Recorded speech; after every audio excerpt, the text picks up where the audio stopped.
McNallan, her addiction to buying clothes really was anything but a joke. In just 4 years, she spent £200,000 on that addiction. It eventually cost her marriage. She nearly lost her home, very nearly lost her sanity. She's here now this morning, along with hypnotherapist Marisa Peer. And it all started, Helen, after you left your job. I would have thought, well, if you're going to start spending, do it while you're earning some money. Was that strange? Well, I was very happy in my job, and it was a high-powered job in the city, so I didn't feel the need. There was nothing lacking in my life. I was quite happy, and I had a buzz, and I worked very hard. On good money? Yeah, good money, yes. Long hours, you know, 6 in the morning until late at night. What did you do? I was a trader. Oh, yes. Yeah, with all the boys in the city. That's very high pressure, but it was good fun. We worked really hard, and then we played really hard. So why did you give that up? I worked too hard for too long. It was 10 years, and put all my eggs in one basket. I didn't have a family. Everything was my work. And when I had a breakdown and left work, there was a huge void. I had no family, no children. I had a very supportive husband, but I just felt a failure, particularly because working in the city, I didn't feel like I could admit what my problem was, the breakdown. Working with all the men, I had a huge issue about that anyway, and I had to fill it with something, so I filled it with majorly shopping and also food. Yes, but you weren't earning the same money that you were earning before, so you knew this was a law of diminishing returns here. Absolutely, that was the problem, yeah. So when it started, when you say I filled it with shopping, did it start off just like, oh, I haven't got anything to do today, my husband's at work, I'll just tootle off to the shops, and then it kind of grew and grew, or did it happen quite quickly? Funnily enough, when I was really low, the only thing I used to get out of bed for, seriously, was this programme. I used to time it to 28 minutes past 10, jump out of bed and watch this programme. That was the only thing in my life. But then I became bipolar, and it's the manic highs, and I was trying to control my mood with shopping. So that's when the problem started. When you hit the shops, did you go out looking for anything particular? Did you care what you spent? What feelings did you get? I was looking for a high that I used to get from my job, and the feel of importance. I thought people looked down on me. I felt like a failure when I lost my job, and I wanted to make it appear. When you're working, I didn't need to show that I was happy with what I had, but when I didn't have it, I felt I had to show people that I was still what I was, because I didn't feel I was what I was. Because I know you know, a lot of stores offer, excuse me, personal shoppers. Oh, yes. And you said you loved that because that kind of made you quite... Well, I thought that was very exciting. I did a film once, and I got a personal shopper showing me around the store. They're great. And I have to say, I thought to myself, now this is the business. I could see how with you your could coffee off on and this. your champagne. Yes, and they bring, the thing is about a personal shopper is, you say, do you know, I fancy a shirt. Do you have any blue ones? And they come and they go and get every blue one in your size. And you like everything. And they bring it to you. You do nothing. You don't sweat walking around. You don't get sore feet. You don't get anything, do you? So what would you have spent in a day? At your worst, what would you have spent in a day? I would go into the personal shopping and come out having spent £4,000 a time. Yeah. And my poor husband was so then you go, you know, most of us know we go home, we hide things in the boot of the car, wait till he's gone and shove it upstairs and we're not looking. Do we? Not myself, clearly not. The boot of the car. Yeah. So were you hiding things from him? When did he realise that this was becoming such a big problem? Well, he saw the account, you know, diminishing, the funds in the account, and I had to remortgage the property, and credit cards, and overdrafts. And we're talking here, I mean, if I've got this right, your remortgage was £100,000. It was actually more than that in a shorter period of time, Tell you what, your husband must have loved you. He is a saint, actually. Yes.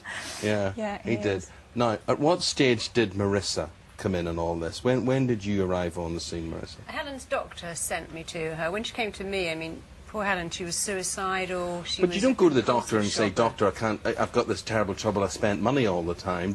Is it dressed up as something else? It was the bipolar manic depression. Right. Her doctor sent her to me with depression, suicidal depression. I mean, she was in a terrible, terrible state. So her big problem was depression. But, of course, when you're a therapist, you don't work with one problem. You look for the cause of the problem. And Helen was 3 stone heavier than she is now. She was shopping every single day. I mean, she'd go out and buy 10 pairs of sunglasses or 20 pairs of shoes. But she was so depressed, I mean, and I really felt for her. And so, because there was so much, it's like all different branches of a tree, I immediately was trying to look for what was the cause of everything, because you'll find with lots of symptoms, they all go back to the same cause. And in Helen's excuse me case, for asking, without breaching any confidentiality or anything, is that something you can tell us what that cause was? oh yeah, with Helen it was very simple. She just didn't feel that she was enough. I mean, it sounds such a silly problem, but it's the cause of so many people's problems. I mean, I lecture and I have a book, and one of the chapters in it is about being enough, and people write to me and say, you know what, when I read that bit about how to be enough, it changed my life. And so she didn't feel enough. You see, you've just said that, and I would reckon 7 out of 10 people watching this morning will say, do you know what, that's me, that's me. Of course. Why do people... Why are people afraid of disappointing? Because no matter what they are in real life, whether they're arrogant, whether they're funny, whatever show they put on about it, it appears to be deep down there's this insecurity coming from where? Not feeling good enough, not feeling lovable enough. Is this our society? Is this media? Yeah, this you know, if you went to magazine? live in a tribe, you wouldn't feel like that, because we live in a society where you're a product, and if you're a product, you've got to have all the products. So you've got to have the latest bag or the latest car, and then a year later, you don't want that latest bag. You've got to have another bag, or you've just got these jeans and now they're dated. So it isn't just about fashion. And as Helen was saying, you know, work defines quite a lot of us. So that thing, you know, and a lot of women I know, friends of mine who've given up work to have children, although they wanted to and they love their kids, suddenly just feel different because they don't have that getting up and going to work that kind of makes you feel worthy somehow. Yeah, so if it isn't what you do, then it becomes who you are, and so who you are is defined by what you look like, what you wear, what label you have on. I mean, you know, I work with 12-year-olds who now have got this thing about they've got to look right and dress right, and so it sounds very simple to peel our problems back to not being enough, but when you know that you're enough, you don't need more. So you found out that you were enough, and fairly quickly, it Very seems, quickly. from your sessions. It's a shame I didn't do that earlier, because it maybe could have... Who flicked the switch, or how was the switch flicked? I woke up in hospital, basically, and